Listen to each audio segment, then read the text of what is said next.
Muito bem. No vídeo de hoje eu quero começar uma série de vídeos explicando como funcionam os principais componentes das placas Rosson. Então hoje eu quero falar sobre esse componente aqui, o FPGA, que não dá foco porque a placa está muito suja. Então esse é um FPGA Spartan 6. E é sobre ele que nós vamos falar hoje. Como que ele funciona, como que você checa, como que você grava ele.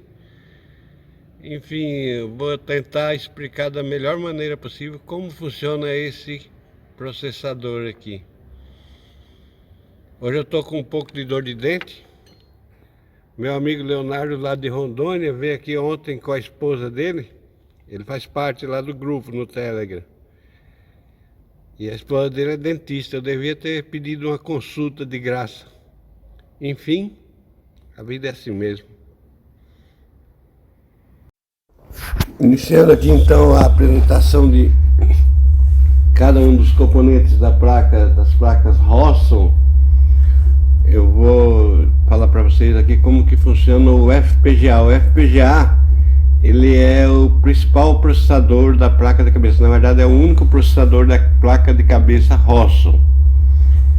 Antes de continuar apresentando para vocês o FPGA, no entanto, eu quero mostrar para vocês o nosso grupo no Telegram. Esse aqui então é o nosso grupo, é RT Dynamic Systems. E nesse grupo aqui você pode vai encontrar centenas, milhares de mensagens de pessoas que já passaram por aqui, resolveram seus problemas, alguns ainda estão aqui. E você pode encontrar aqui então exemplo de mídias, coisas que foram postadas pelo pessoal. E de repente o seu problema está aqui, a solução do seu problema pode estar aqui. Você também encontra bastante arquivos de programas que de repente você perdeu aí o programa de sua máquina, e você encontra aqui nesse grupo. Pode também mandar sua mensagem explicando seu problema, mandando fotos, vídeos do problema que você está tendo, e você então vai encontrar bastante ajuda nesse grupo. Então entra lá, RT Dynamic Systems no Telegram. O link vai estar aí em algum lugar. E também inscreva-se nesse canal aqui. Quando você se inscreve nesse canal, você faz ele crescer um pouco, e isso vai ajudar mais pessoas. Então eu agradeço se você se inscrever aqui nesse canal. E se você precisar de alguma informação, entre no nosso grupo no Telegram.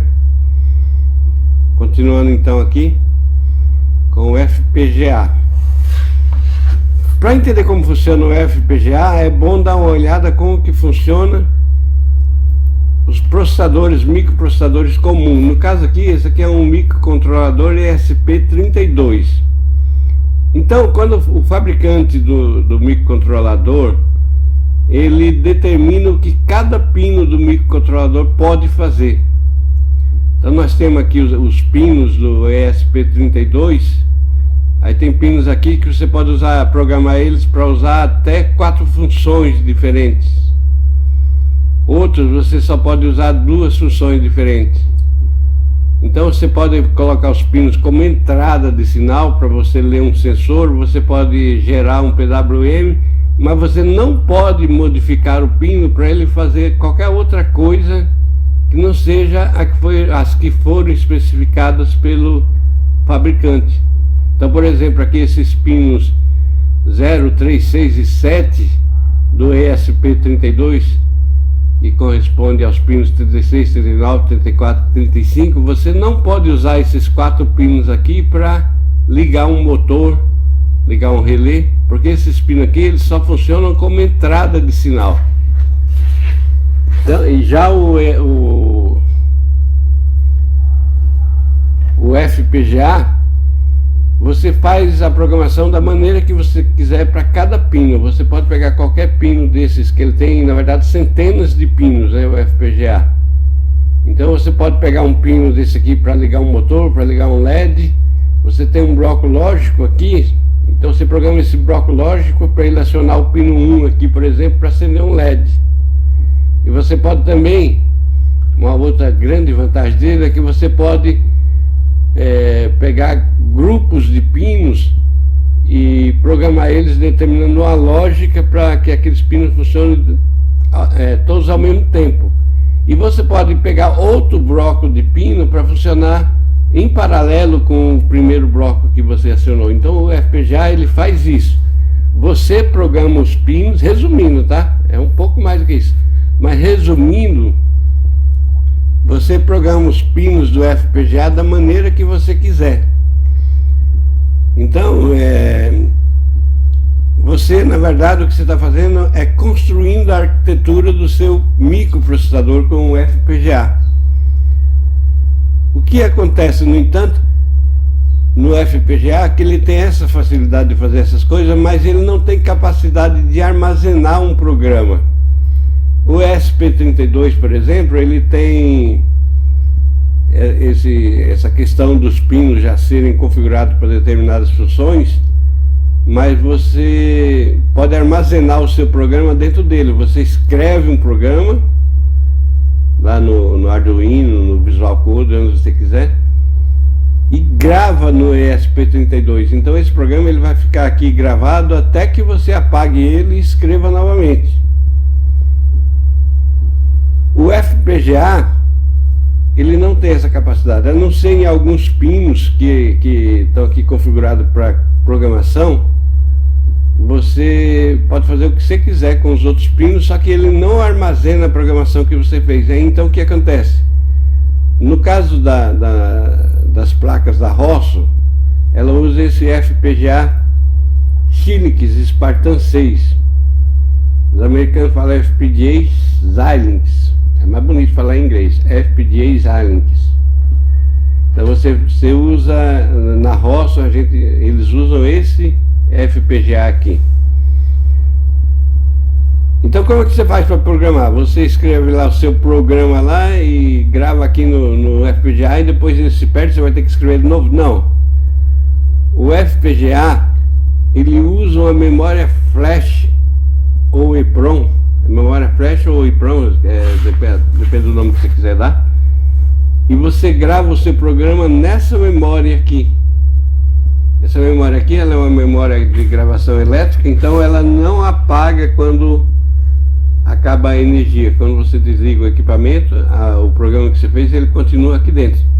Então é basicamente assim que funciona. Quando você liga sua máquina e energiza o FPGA, ele lê essa memória EEPROM aqui, e o programa que você colocou aqui dentro, ele manda para cada um dos pinos e fica rodando aqui até você desligar novamente.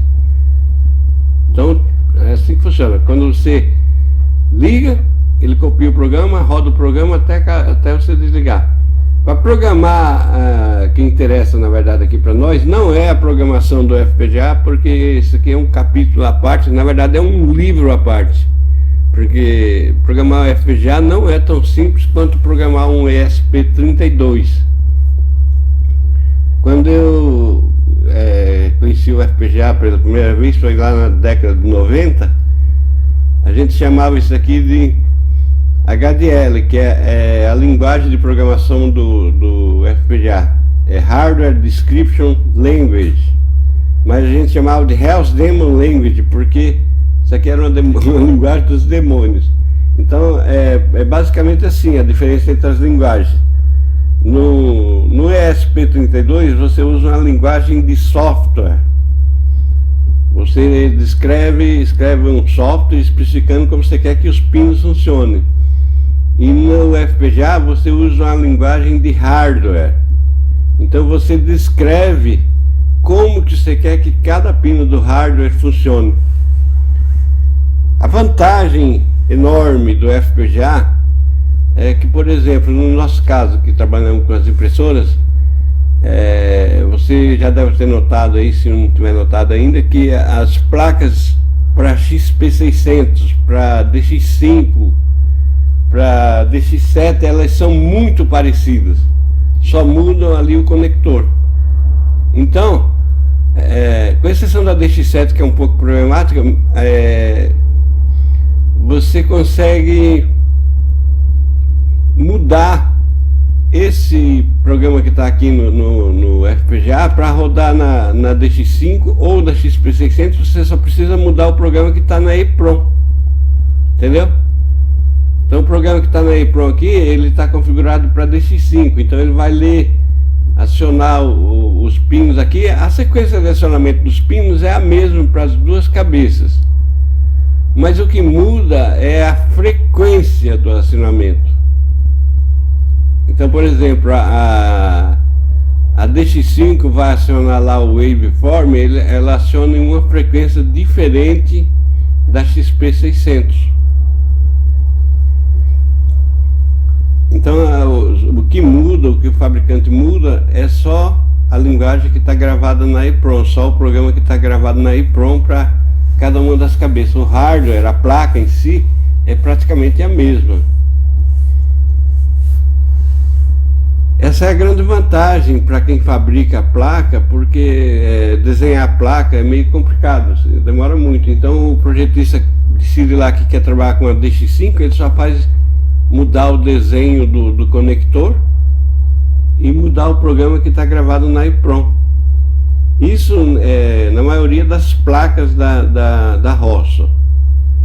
Tem agora as novas placas que eu ainda não tive a oportunidade de conhecer, mas o princípio de funcionamento deve ser o mesmo.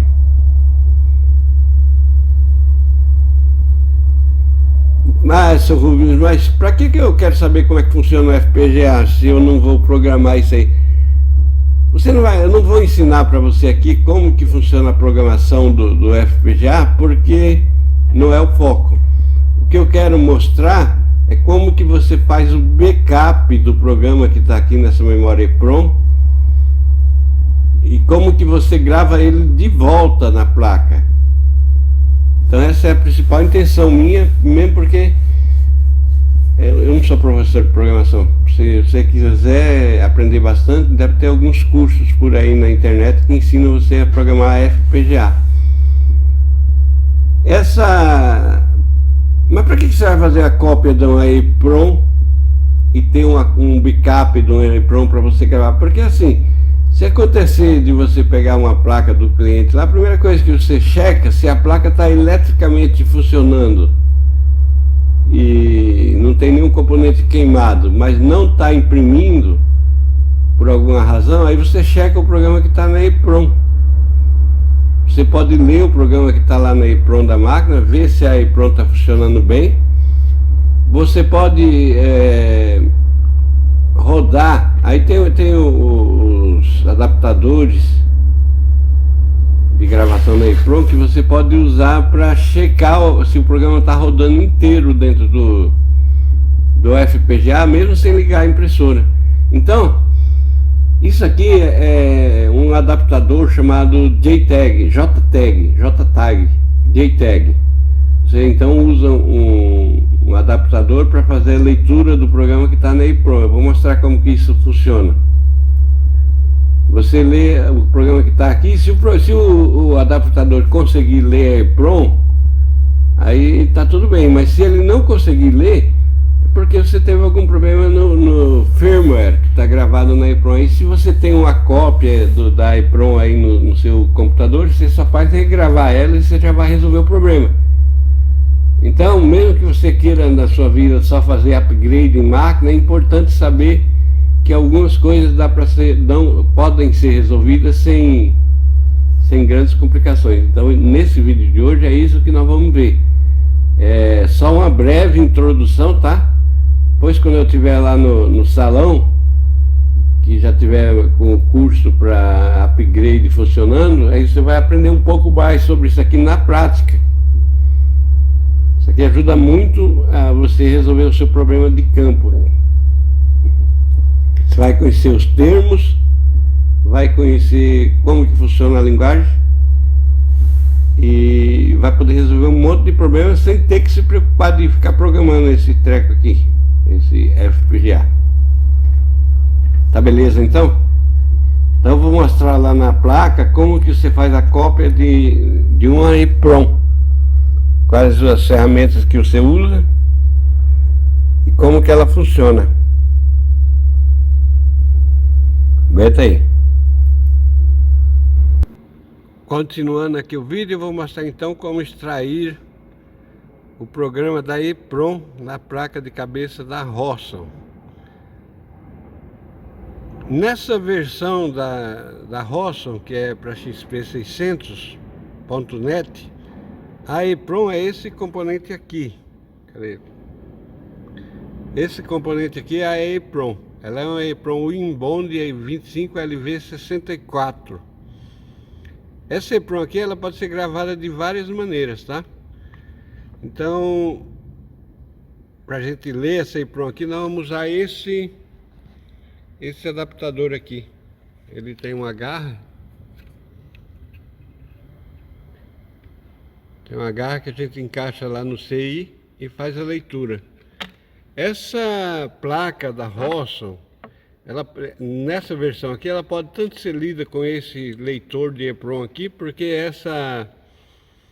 esse chip aqui de EEPROM da Winbond, ele pode ser lido tanto por SPI quanto por JTAG. Então nós vamos fazer a leitura direta no chip, mas a gente poderia também usar esse conector aqui, ó. Aí na sua Rosson aí tem esse conector aqui que você lê com um adaptador de JTAG. Então ele tem aqui do lado a descrição dos pinos. Aí você conecta aqui o adaptador de JTAG e faz a leitura daquela EEPROM usando um adaptador de JTAG. Nós vamos fazer a leitura usando esse leitor de EEPROM aqui que funciona por SPI. Na placa mãe você tem que usar o adaptador de JTAG, porque a placa mãe ela tem duas EEPROMs e a placa de cabeça só tem essa aqui, beleza? Então eu vou encaixar aqui o adaptador e fazer a leitura rapidinho. O cabo do adaptador ela tem esse fiozinho vermelho que é os 5 volts. Então aqui na EEPROM, cadê ela? Aqui na EEPROM, que não dá foco, tem uma pequena marca, um puninho redondo bem aqui no canto. Então esse pino aqui é o primeiro pino, é nele que vai encaixar do cabo vermelho, que é esse cabo aqui. Vamos ver se eu consigo colocar com a mão só.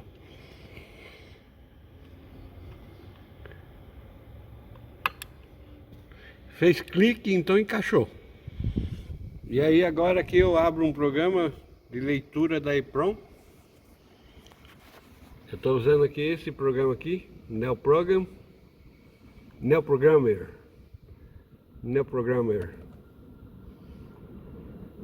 Então eu venho aqui e peço para ele detectar.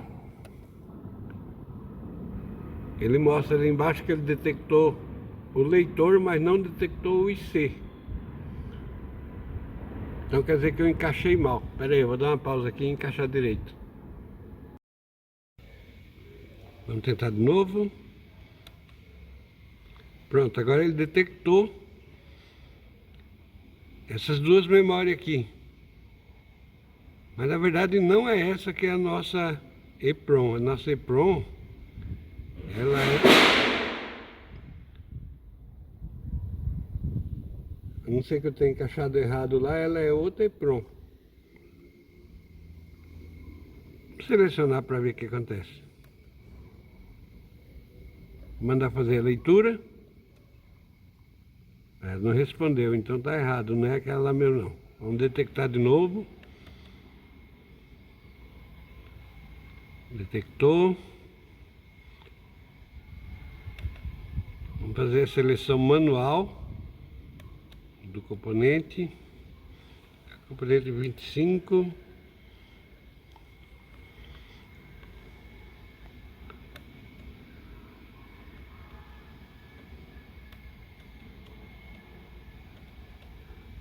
Procura aqui na lista o fabricante.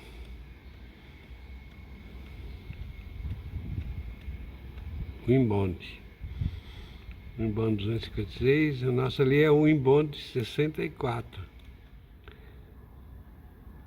Winbond 64 JV. Selecionar ela. Vamos fazer a leitura. Pronto, agora está fazendo a leitura. Eu vou fazer uma pausa aqui, porque vai demorar um pouquinho. Depois que completou a leitura da EEPROM, então é só preciso vir aqui e salvar.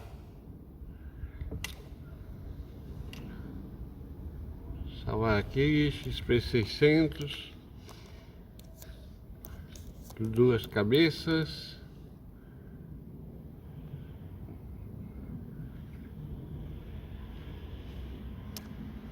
E pronto. Agora eu já tenho uma cópia da EEPROM dessa placa XP600 de 2 cabeças que eu posso usar caso a própria EEPROM da outra placa der problema. Eu pego uma EEPROM nova, gravo esse programa e coloco aqui. Ou então eu tento regravar a EEPROM que já tiver lá na placa, que estiver dando problema. É muito simples.